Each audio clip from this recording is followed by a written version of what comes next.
punk revolution now. It seems that Harry Styles' career is finally officially over. He has just collapsed after a horrible, terrible, embarrassing, humiliating, shameful night. There are just headlines all over the place where it seems like the whole world is finally clicking in their head what a disease Harry Styles has been to the universe of music. This is something we have talked about repeatedly on my YouTube channel. Harry's album Fine Line was just atrociously terrible. Somehow his album Harry's House was even worse. It was basically the same thing, but just everything was just worse. A bland, horrible album. And that takes us to the 2023 Grammys with Harry Styles somehow taking a night where he wins an award and turning it into one of the absolute worst nights of his life. There are a lot of different pieces to this, so I'm just gonna lay it all out for you so you can really grasp what a major fudge up Harry Styles did here. But it really just starts with the basic fundamental piece is that Harry's House,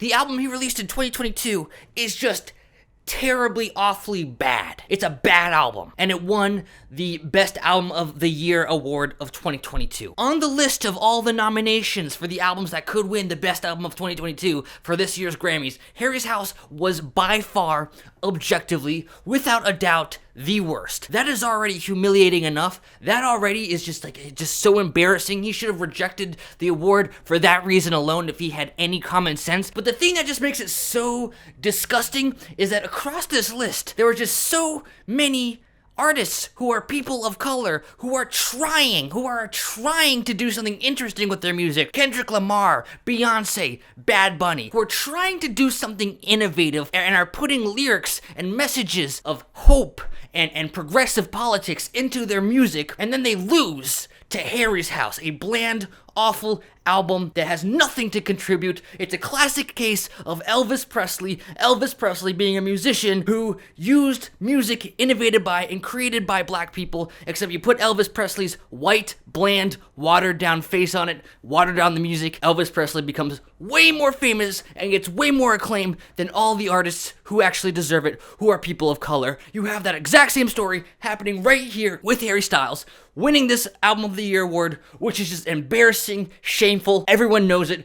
Everyone can see it. It is just disgusting. And okay, I'm not going to blame Harry Styles for winning the award. I know there's a lot of people who go into that decision making, but he should have at least rejected it and said, no, I don't deserve this. But that's just the start of it. It gets way worse. Harry's House winning the Album of the Year award is obviously just immediately opens up the whole world to the obvious fact that the entire Grammys and music industry is just vapid nonsense. I didn't even want to do a video on this, but this is so humiliating for Harry. I actually do need to make a video about it because it's a huge win for us punks. But the big problem is when he goes and gives his acceptance speech for the award. I want to clarify, this is the moment he should say, I don't deserve this award. I should be humble. I should say, I don't deserve it because because my album is actually trash, and that's why I'm pivoting into acting into movies, because I know my music is trash, so I need to do acting instead. But instead, he says the following.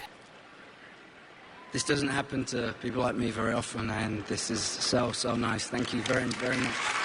While he's accepting the award, he says, this doesn't happen to people like me very often. As if he broke the glass ceiling, as if he did something, like as if somehow this is a shocking, mind-blowing turn of events that he somehow, as a white guy has a ton of nepotism and privilege and is making mediocre music with zero innovation whatsoever, with zero inspiration whatsoever, and then having the whole world handed to him for his mediocrity. Somehow him winning is people, what does he mean by people like me? What exactly about him makes it so people like him don't win very often? To me, he should be saying, this happens to people like me too often, but instead he's saying it doesn't happen to people like me too often. It's like you are literally in that's how freaking in a bubble of privilege you are. You don't even understand how freaking privileged you are. There's so many bad things happening at once. We have freaking him winning this award that he doesn't deserve because his album sucks. That's already humiliating. Then we have him winning over a roster of artists who actually made way better albums,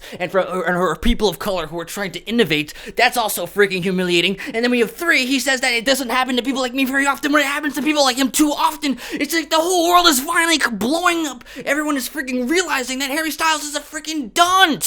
So this opened up a whole conversation of what does he mean by people like me when you're a white, rich male who won an award you didn't deserve, which is the thing that happens way too often in society. There is only one possible, reasonable explanation, and it's that Harry Styles, the thing about him that makes him winning this award unusual for people like him is the fact that he is a Republican conservative. Back in 2013, when Margaret Thatcher passed away, Margaret Thatcher being the ultimate, most iconic right-wing figure in freaking UK politics history, just a far-right, pro-war, pro-cutting taxes and slashing spending on welfare, far-right politician in the UK. When she passes away, Harry Styles says, "Rest in peace."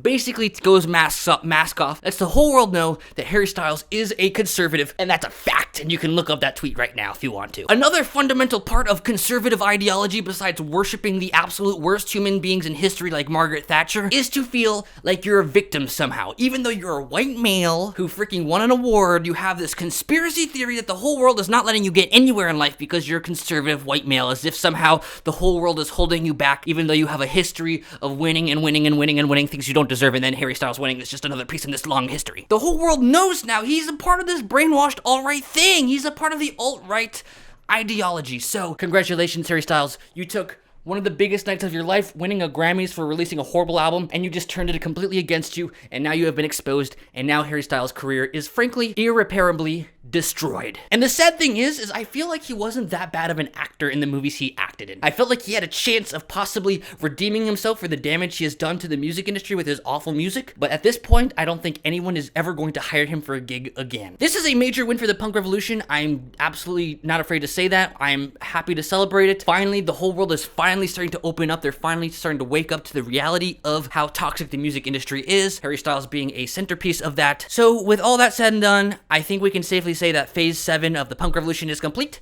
Thanks so much for watching. Like, comment, subscribe. Harry Styles, you got owned by your own ignorance. Thanks for watching Punk Revolution Now.